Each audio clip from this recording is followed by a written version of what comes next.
আসসালামু আলাইকুম। কেমন আছেন সবাই? দেখে তো বুঝতেই পারছেন নিশ্চয়ই কোনো আচারের রেসিপি নিয়ে চলে এসেছি। আসলে আচার আমাদের বাড়িতে সবারই খুব পছন্দের। আমার বাবার, আমার মেয়ের, তার জন্য আচারটা একটু বেশিই তৈরি করা হয়। তারপরে আবার এখন জলপাইয়ের সিজন। তো আমি এর আগে তো আপনাদের সাথে জলপাইয়ের তেলের আচার শেয়ার করেছি রেসিপিটা। আজকে আমি তৈরি করছি জলপাই এবং তেঁতুলের মিক্সড আচার। তো এই আচারের রেসিপিটা আজকে আমি আপনাদের সাথে শেয়ার করব।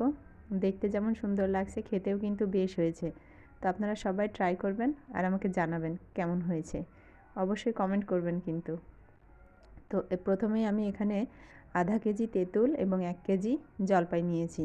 তেঁতুলটা আমার ফ্রিজে দীর্ঘদিন ধরে ছিল, যার কারণে একটু শক্ত হয়ে গেছে। তো এটাতে আমি একটু পানি দেব।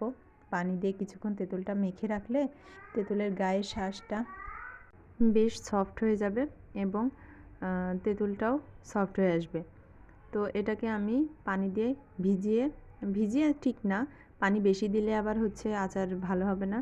তো গায়ে একটু পানি হালকা মাখিয়ে আধা ঘন্টা মতো রেখে দেব। তারপরে এটা সফটনেসটা আবার ফিরে আসবে, একদম গাছ থেকে পাড়া টাটকা তেঁতুলের মতো হয়ে যাবে। আর এদিকে আমি জলপাইগুলোকে খুব ভালোভাবে সিদ্ধ করে নিয়েছি। এমনভাবে সেদ্ধ করবেন যেন একটু চটকালেই সফট হয়ে যায়। এ দেখুন একদম সফট হয়ে গেছে। তো জলপাইটাকে সেদ্ধ করার পরে ঠান্ডা করে নিয়ে আমি এভাবে চটকে নেব। সম্পূর্ণ জলপাইটাই খুব ভালোভাবে চটকে নেব। এটা আস্ত থাকলে আবার ভালো লাগবে না। আপনারা চাইলে বিচি ফেলে দিয়ে করতে পারেন, আবার বিচি সহ করতে পারেন। আমার বিচি সহই ভালো লাগে, তাই বিচি সহই করব। তো এবার চলুন চুলায় চলে যাওয়া যাক। প্রথমে আমি একটা মশলা তৈরি করে নেব।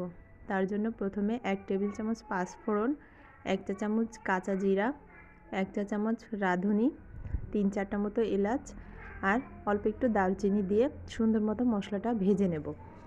চুলার আঁচ কিন্তু খুব জোরে দেওয়া যাবে না, তাহলে মুচমুচে হওয়ার আগেই পুড়ে যাবে। আর এই মশলাটা পুড়ে গেলে কিন্তু স্মেলটা ভালো আসবে না, পোড়া পোড়া একটা গন্ধ চলে আসবে। মশলাটার জন্যই আচারটা কিন্তু সুস্বাদু হবে। তো এই মশলাটা খুবই গুরুত্বপূর্ণ। তো আমি এটা অনেকক্ষণ ধরে ভেজে নিলাম। এবার পাটায় রেখে কিছু শুকনো মরিচ ভেজে নেব। শুকনো মরিচের পরিমাণটা আপনারা আপনাদের পছন্দ মতো দেবেন। ঝাল কম খেলে কম দেবেন, বেশি খেলে বেশি দেবেন। এবারে এই মশলাগুলোকে আমি একসাথে গুঁড়ো করে নেব। আপনারা ব্লেন্ডারেও করতে পারেন, আমি পাটাই করেছি। তারপরে চুলায় আমি একটা কড়াই দিয়ে 250 ml মতো সরিষার তেল দিয়েছি। তার মধ্যে একটা তেজপাতা দিয়ে দিলাম। এবারে দেব আখের গুড়। আপনারা চাইলে এটা চিনি দিয়েও করতে পারবেন, তবে আমার কাছে মনে হয় আচারটা মিষ্টি আচার বিশেষ করে আখের গুড়েই ভালো হয়, কালারটাও খুব সুন্দর আসে। তো আমি এখানে হাফ কেজি পরিমাণ আখের গুড় ইউজ করছি। তেলের মধ্যে দেওয়ার পরে আখের গুড়টা যখন গলে যাবে তখন এর ভেতরে জলপাই অ্যাড করতে হবে। দেখুন কালারটা কি দারুণ এসেছে। সরিষার তেল আর আখের গুড়ের কম্বিনেশনটা কিন্তু দারুণ। তো গুড়টা যখন গলে গেছে তখন আমি হচ্ছে চটকানো জলপাইগুলো আগে দিয়ে দিলাম। তেঁতুলটা একটু পরে অ্যাড করব। কিছুক্ষণ জাল হয়ে গেলে তারপরে এবারে তেঁতুলটা দিয়ে দিলাম। এবার চুলার আঁচ একটু কম মিডিয়াম রেখে বেশ কিছুক্ষণ জাল করতে হবে। যত জাল করবেন তত দেখবেন আস্তে আস্তে এটা ঘন হয়ে আসছে। এই যে দেখুন আস্তে আস্তে কিন্তু থিকনেসটা বেড়ে গেছে। আরও কিছুক্ষণ জাল করতে হবে। এই পর্যায়ে কিন্তু চুলার আঁচ একটু কমিয়ে দেবেন, কারণ যেহেতু ঘন হয়ে এসেছে চুলার আঁচ বাড়ানো থাকলে নিচে পুড়ে যেতে পারে। তো একটু ঘন হয়ে আসার পরে আমি সেই গুঁড়া মশলাটা এখানে অ্যাড করে দিলাম। এবার কি যে দারুণ একটা স্মেল আসছে, আপনাদের বলে বোঝাতে পারবো না।